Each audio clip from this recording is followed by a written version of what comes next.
Oh, I did it! Here it comes.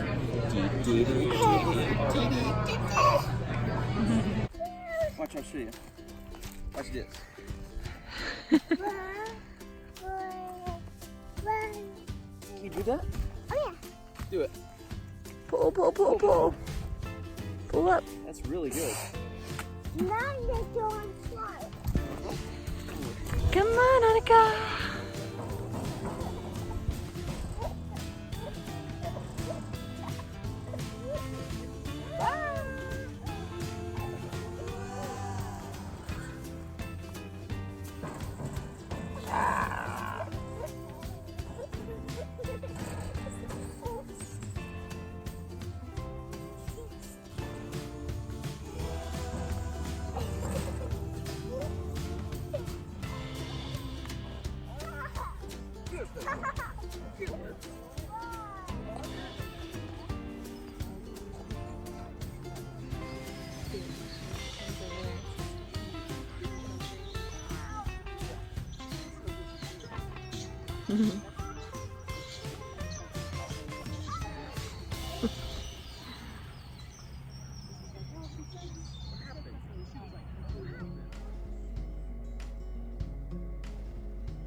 Where's the elk? Where's the elk? Alright. Hi, Momo. Hi, Momo. Have a great day. Have a great day. I hope your knee feels better. Oh.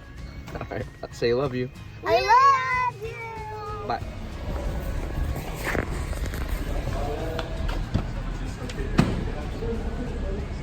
Yeah, they're coming. They're right here.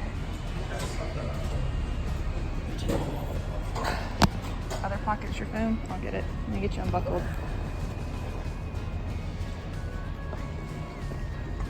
How's it going? Good. We're gonna help you get up in the wheelchair, all right? Yeah. Alright. How'd you do getting in the car? Was that terrible? Huh? I had to call the neighbors to help me. Take your sweet time. No rush. What did you do? I don't. Oh. Still take your time. A couple times at the base. Next couple years, you work out there? I'm here if you need me. With the other dude. Turn face a little bit. Yep. Is it lower back? Yeah. Yeah. Okay. You have to scoot it to He's him. gonna back it up to you. Yep. Just Stay right there. Just don't. There Just. you go. I've got his phone and wallet, and I'll be in there in just a minute. I gotta get my kids That's fine. sorted. You get your legs up there. It's okay. I'll bring all that stuff inside. Is that what that smell was? You don't stink, honey. You're okay. You're okay. All right, I'll be in a minute. All right.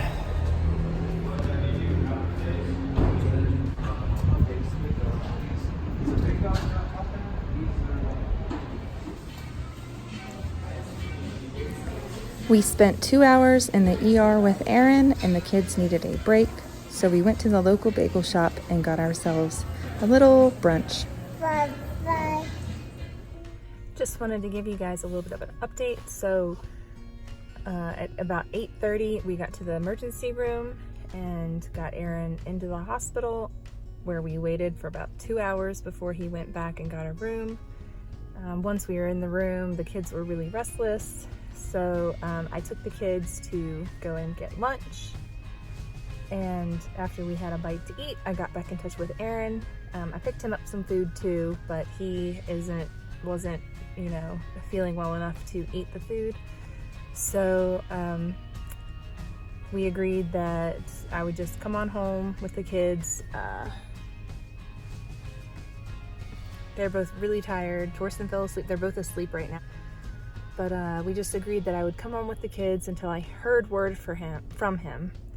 And on the way home, I got a text from him, and I just read it and just now, and it said that they're gonna load him up with some medications and see if they can get the swelling and inflammation down, and then they'll reevaluate him after that. But at this time, they think that he just strained his back or strained a muscle in his back, and he had some bulging discs. He fell at work and he had some bulging discs in his back. That took a while to bounce back from. Then a couple months ago, he fell at work again, and he almost got run over by a trailer. He just texted me, holy blank. So they just gave me 2 giant shots in my butt. Okay, so he just texted me. He just had 2 huge shots in his butt. I think that's probably some kind of anti-inflammatory medication to bring down his swelling as quick as possible so they can reevaluate. Then they can determine if they need to do a scan on him. So, you guys, it was scary. He was right beside me when his back went out. He was chasing the baby around, and I was sitting at the table eating breakfast, and she was running over towards me, and he's trying to get a diaper on her.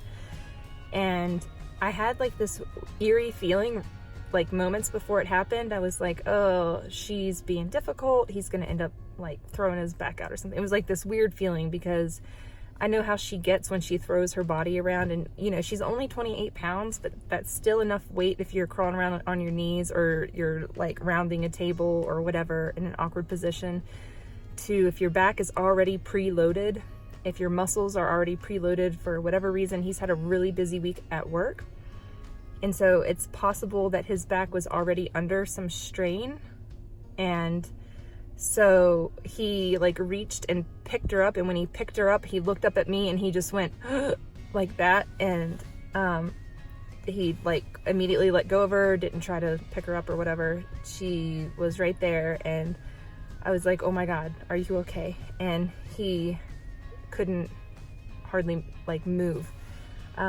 So we finally got him to where he could lay down on his belly on the floor because of the position. He was like kind of crouched on all 4s.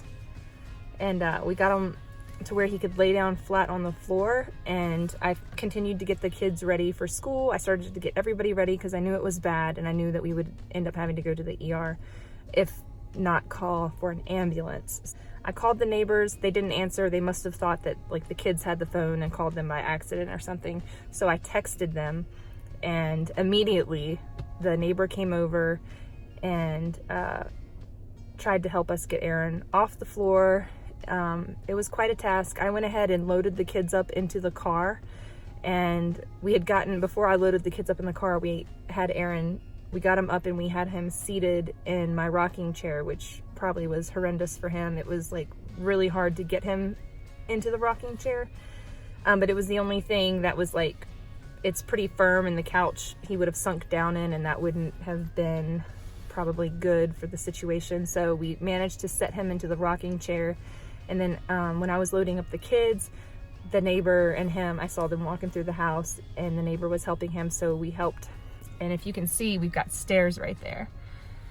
So we had to get him down the stairs and load it up into the car, but the Sequoia was like, do you want the van or the Sequoia? And he's like, we don't have time to switch the car seats and everything. He's like, I just want to go. So it's quite a task to get him into the Sequoia because it's raised, it's higher up off the ground, and then got him to the hospital, as you see in the footage, and that was rough. And getting him from the car to the wheelchair, and then from the wheelchair into a bed, was rough. A couple years ago, when he fell and hurt his back at work, they had him on a stretcher and a neck brace for 9 hours in this emergency room. You guys, it's like a black hole in there. They just swallow you up, even when there's like nobody in there and it doesn't appear to be very busy. Like today, there was no one in there when we first got there. I'm sure that the rooms in the back were probably full, but at the time when we got there was nobody in the waiting room.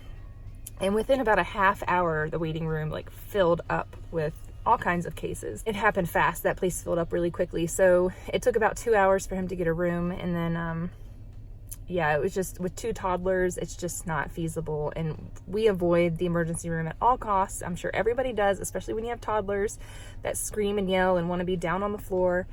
it was just a nightmare. So hopefully you should come get me now. Okay, looks like I'm gonna go back and get him. I just pulled in the driveway, but they said about 30 minutes. Okay, that's weird. So they've given him some medication. This isn't gonna be good. If I bring him home and can't get him out of the car into the house, like, I don't know what we're gonna do. But anyways, just keeping you all in the loop and updated. It's just the way our life goes. There's always something crazy going on. Always something crazy going on. So this is just, you know, one more thing. Goodness. Anyways, I will update in a little bit. I'm just going to leave the kids in the car. We're not going to go inside. We're just going to drive straight back to the hospital. I'm not sure why they would let him go in 30 minutes. I'm assuming they're just going to refer him to his PCM, his primary care, PCP, primary care physician, to follow up. We'll see what happens. I'm going to try to go get him in the car and get him back and update you guys when I know more.